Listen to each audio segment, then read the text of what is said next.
Some people visit graves and talk to people in the grave. If it comes to that case, or like out of emotion, what is the ruling?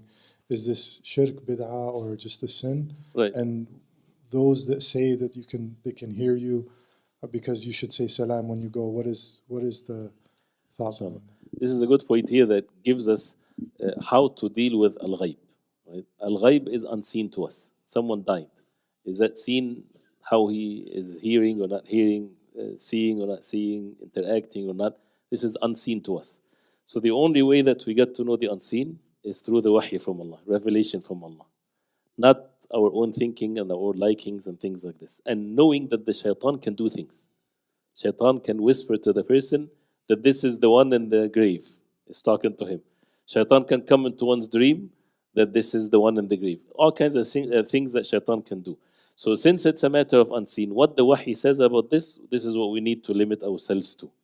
So for example, do the people in the grave, they hear about everything and they see everything?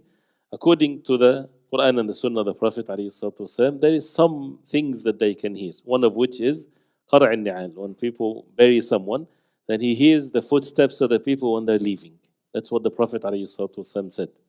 Did not say anything else, just the footsteps when they're leaving. So then people add to it, since therefore this is one of the dangerous things in matters of unseen.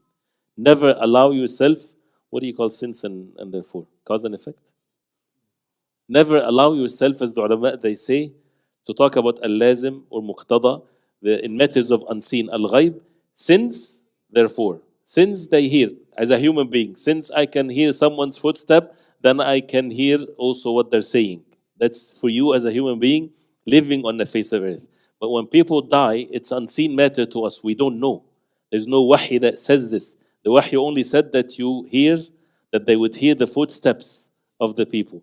So as a result of that, those who would say they hear, so that means they start talking to them. Two angels will come to you and they would tell you who's your Lord and this and that. Answer them, and people would follow that from one generation to the other. Did the Prophet ﷺ say that like this? No. Did the Sahaba radiallahu anhum? No. There's no author from the Sahaba or the Tabi'een. So why people would introduce something that we don't have any basis to it? And if it was good, the Prophet ﷺ would have done that. The same thing. A loved one died and he was with you yesterday and everything, eating and drinking and so on. Now we think that, he's watching what we're doing and his son failed in the exam, so he's probably sad in his grave because his son failed in the exam. And people start making up things like this. He's in a completely different world. We don't know what's actually reached them and what does not reach them. But some of the hadith shows, because of the time, one of which is this authentic hadith that proves that they're detached from what's happening in the life of the people to a great extent, is that when someone dies and they're descended or ascended to the heavens, and the righteous people, the souls of the righteous people, when they're welcoming a newcomer, and we talked about that before, right? And they would say, ماذا فعل فلان? They would ask the one that just died, what happened to so and so? That means that they don't know what happened to so and so. And the angels would say to them, دعوه, leave him. He just came from عناء الدنيا. He came from the tiredness of the dunya. Leave him just to rest for now, right? And he would not see someone that used to know with them. And then he would say, ماذا فعل? What happened to so and so? They would say, ذهب بها لأم الهاوية. He was being sent to the hellfire. So there's an authentic hadith that says this, which in itself it shows there's a life, of course, which is the barzakh, but not necessarily what we think is happening, right?